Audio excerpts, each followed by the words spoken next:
ما در جماعت غیرت نویه فرخور قرار داریم. در مرکز این جماعت خانه در شفت روی اساسی جایگیر است. در این خانه ستاره زنده‌یاد استرادای تاجیک مقدس نبیه سال 1950 به دنیا آمده است. او جربی چور دختر داشت، ایش افضل تر بودن خیلی. معلمه بود، در چند جایی بود، اول دیرکتر بود. و استاد هم معلمه شده و پس سرپرمند. بسیار انسان خوب بودن، ویلای خوب بودن، به حد دختر خوب بود. او انسان یک تا بود. خبرگیری می اومد، بعد آخی میگم که تری انسان هیچ جدا نبود. بسیار انسانی با محبت عید شنبه می اومد، هم ممنون خبر میگرد.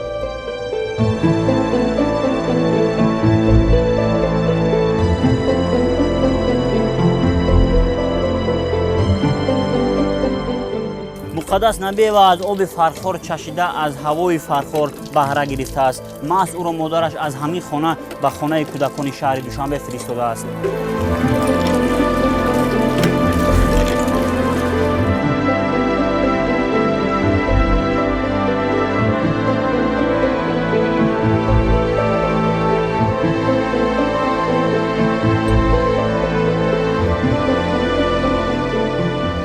هر تابستان او را مادرش به فرخور می آورد. او در حولی همراهی خواهرانش مهری و صباحت میوه چیده از میوه ها لذت می بردند. اگر گل نبخید متن زیجا برخیزاده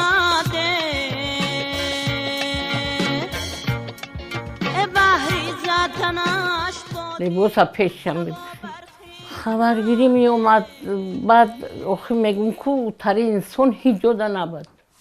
بسیار انسانی با محبت عید شنبه می اومد، هم ممنون خبر میگرفت. همه همسایه جونگویش بس بود. همسایه سروی نغزین سوزین نمی کروش بس بود.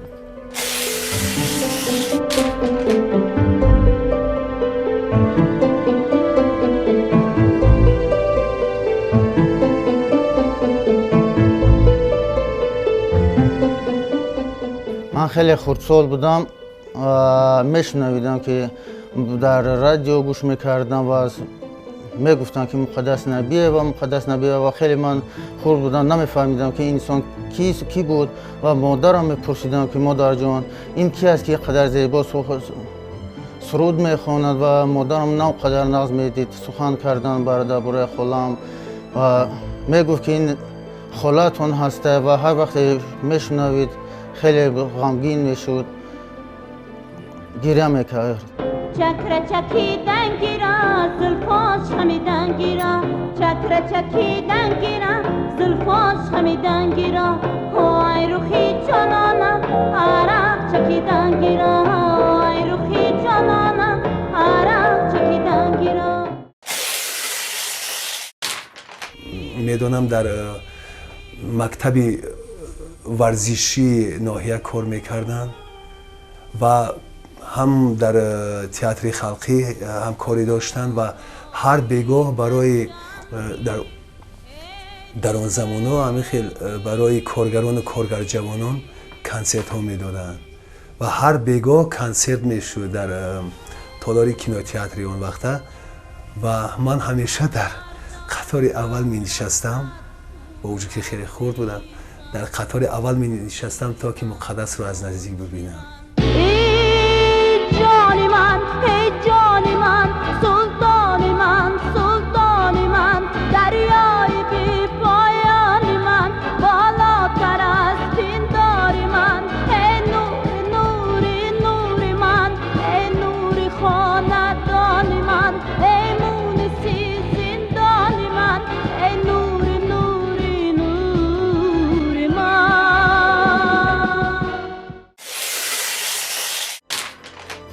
از خدای من مقدس نبیه و یک پسر باقی مانده است. متاسفانه که او در سن 39 از دنیا گذشت. نام او بهادر نبیف بود. از بهادر باقی مونده است دو فرزند، یک دختر دویمش پسر. دخترش نام ماندن مقدس و اون حالا دانشجو است. وقتی که انسان از فرخار میرود چند حسیات دل را به شور میآورد. یکی مهمان‌نوازی مردمش، دیگر تمدن این مکان و سومین یاد شیرین از شادروان مقدس نبی. شراره خاطره‌هایش از فرخار تا دوردست دنیا دامن کشیدند.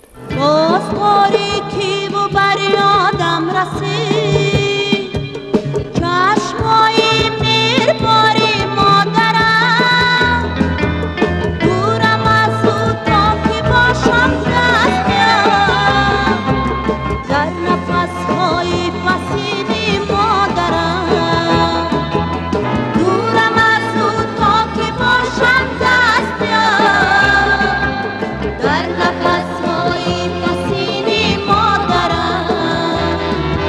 شب بخیر مادری جان، شب بخیر، شب بخیر مادری جان، شب بخیر، شب بخیر مادری جان، شب بخیر، شب بخیر مادری جان، شب بخیر.